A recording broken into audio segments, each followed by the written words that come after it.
27ാമത് ഹജ്ജ് ഉംറ തീർത്ഥാടന ക്യാമ്പ് മലപ്പുറം മഅ്ദിൻ സ്വലാത്ത് നഗറിൽ നടന്നുകൊണ്ടിരിക്കുന്ന ക്യാമ്പ് വളരെ വിപുലമായി തന്നെ ഇത്തവണയും പുരോഗമിക്കുകയാണ്. വലിയ പങ്കാളിത്തം ഇത്തവണയുമുണ്ട്. വേറിട്ട പല എക്സ്പോ പോലെയുള്ള പരിപാടികളും ഇത്തവണ ക്യാമ്പിൽ നമുക്ക് കാണാൻ സാധിക്കുന്നുണ്ട്. എന്തായാലും നമ്മളോടൊപ്പം ഈ ഒരു ഘട്ടത്തിൽ ചേരുന്നത് ഉസ്താദുണ്ട്, ഖലീൽ ബുഖാരി തങ്ങൾ ഉസ്താദുണ്ട്. എങ്ങനെയാണ് ഇത്തവണത്തെ പരിപാടികളൊക്കെ തന്നെ ഏകോപിപ്പിച്ചിരിക്കുന്നത്, പങ്കാളിത്തം, അതിനെക്കുറിച്ചൊക്കെ തന്നെ നമുക്ക് ചോദിക്കാം.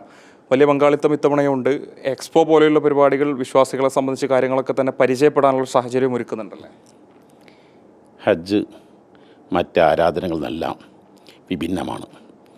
നിസ്കാരം, നോമ്പ്, സക്കാത്ത് എല്ലാ ആരാധനകളും ദിനം പ്രതി പലതവണ അല്ലെങ്കിൽ വർഷം പ്രതി ചെയ്യുന്ന ആരാധനകളാണ്. ഹജ്ജ് മഹാഭൂരിഭാഗം ആളുകളും ജീവിതത്തിലൊരിക്കൽ മാത്രം ചെയ്യുന്നതാണ്.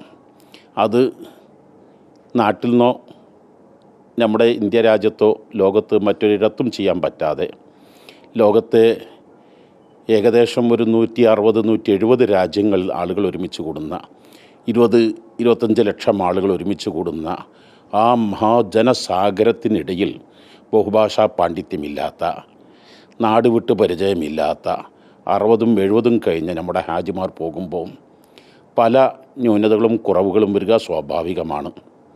ആ ന്യൂനതകളും കുറവുകളും പരിഹരിക്കുക എന്നതാണ് നമ്മുടെ സംസ്ഥാന തല ഹജ്ജ് ക്യാമ്പിൻ്റെ പരമപ്രധാനമായ ലക്ഷ്യം. 27 വർഷം മുമ്പ് തുടങ്ങിയ ഹജ്ജ് ക്യാമ്പ് ആയിരങ്ങൾക്ക് ഹജ്ജ് ചെയ്ത അനുഭൂതിയാണ് ലഭിക്കുക. അത് പൂർണ്ണമായും ബോധ്യപ്പെടുന്നതിന് വേണ്ടിയാണ് ഞങ്ങൾ എക്സ്പോ ആദ്യമായിട്ടാണ് ഇങ്ങനെ ഹജ്ജ് ക്യാമ്പ് കേരളത്തിൽ 27 വർഷം മുമ്പ് തുടങ്ങിയത്. എക്സ്പോ അഥവാ അറഫ, മിന, മുസ്ദലിഫ, മസ അങ്ങനെ 15ഓളം അതിപ്രധാനമായ സ്ഥലങ്ങൾ, അനുബന്ധമായ കുറേ സ്ഥലങ്ങൾ, ഇതൊന്നും എത്ര പറഞ്ഞാലും സ്വാഭാവികമായും പരിചയമില്ലാത്തവർക്ക് വ്യക്തമാവണമെന്നില്ല. അത് കാണിച്ചു കൊടുക്കുമ്പോൾ അവർക്ക് ബോധ്യപ്പെടും. ഈ ലക്ഷ്യത്തോടു കൂടിയാണ് എക്സ്പോ സംഘടിപ്പിക്കുന്നത്. അതോടൊപ്പം തന്നെ എക്സ്പോ അത്തരത്തിലുള്ള ആത്മീയപരമായിട്ടുള്ള കാര്യങ്ങളൊക്കെ തന്നെ ഒരു ഭാഗത്ത് വളരെ സജീവമായി പോകുന്നുണ്ട്. കേരളത്തെ സംബന്ധിച്ചൊരു പോളിംഗ് കഴിഞ്ഞു നിൽക്കുന്നൊരു സാഹചര്യം കൂടിയാണ്. സമസ്തയുടെ കേരള മുസ്ലിം ജമാഅത്ത് പോലെയുള്ള സംഘടനകൾ എല്ലാ കാലത്തും ഈ തെരഞ്ഞെടുപ്പുമായി ബന്ധപ്പെട്ട വിഷയത്തിലൊക്കെ തന്നെ കൃത്യമായിട്ടുള്ള നിലപാട് സ്വീകരിക്കുന്ന ഒരു സംഘടന കൂടിയാണ്. ഇത്തവണ ഈ പോളിംഗ് പൂർത്തിയായ വേളയിൽ രാഷ്ട്രീയ കേരളമൊക്കെ തന്നെ കേൾക്കാൻ ആഗ്രഹിക്കുന്നുണ്ട്. ഇത്തവണത്തെ തെരഞ്ഞെടുപ്പിൽ AP വിഭാഗം ആരെയാണ് പിന്തുണച്ചിരുന്നത്? പല വ്യാഖ്യാനങ്ങളും ആരോപണങ്ങളും അല്ലെങ്കിൽ ചർച്ചകളും പ്രചാരണങ്ങളൊക്കെ തന്നെയുണ്ട്. ഒരു ഔദ്യോഗികമായിട്ട് ഉസ്താദിന് അതിൻ്റെ ഒരു പ്രതികരണം ചോദിച്ചാൽ എന്തായിരിക്കും? അത് നിങ്ങൾക്കൊക്കെ അറിയാവുന്നതാണല്ലോ ഞങ്ങളുടെ പോളിസി. ഞങ്ങൾ ഒരു രാഷ്ട്രീയ പാർട്ടിയല്ല. ഞങ്ങൾ പരസ്യ പ്രസ്താവന ഇറക്കാറില്ല. ഞങ്ങളുടെ അണികളിലേക്ക് ഞങ്ങളതാത് സമയങ്ങളിൽ നിർദ്ദേശം നൽകും. അത് ആർക്കാണ് കിട്ടിയതെന്ന് പാർട്ടിക്കാർ മനസ്സാക്കും. അല്ലാതെ ഞങ്ങൾ ഇന്നേ വരെ അങ്ങനെ പരസ്യ പ്രസ്താവന ഇറക്കിയിട്ടില്ല. പിന്നീട് ഇപ്പോൾ അത് പറഞ്ഞാൽ പിന്നെ ഞങ്ങളുടെ പോളിസിക്ക് എതിരാകല്ലേ ചെയ്യുക.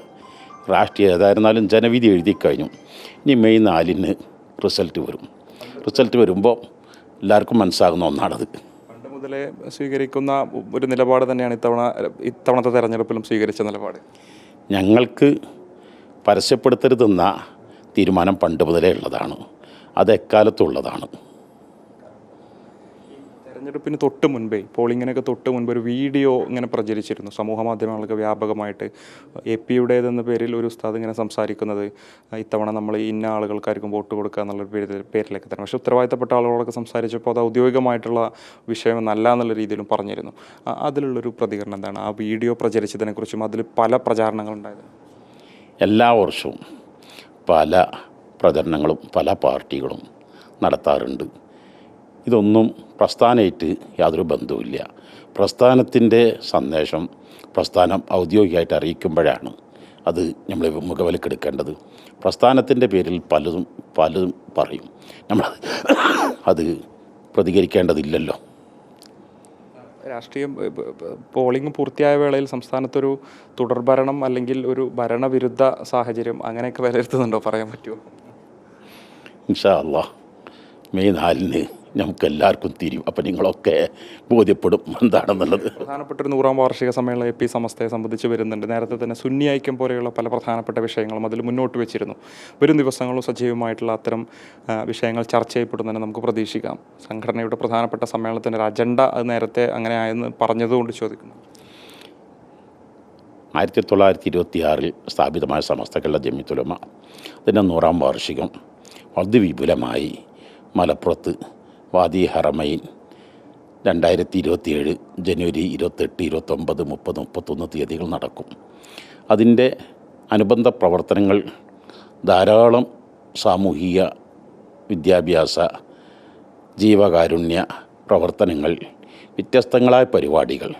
ഈ പരിപാടികളെല്ലാം എല്ലാവരും സുന്നികൾ എപ്പോഴും ഒന്നിക്കണം, ഒന്നാവണം. സുന്നികൾ എല്ലാവരും വിഘടിക്കരുത്, ആരും വിഘടിക്കരുത് എന്നാണ് ഞങ്ങളുടെ നയങ്ങൾ.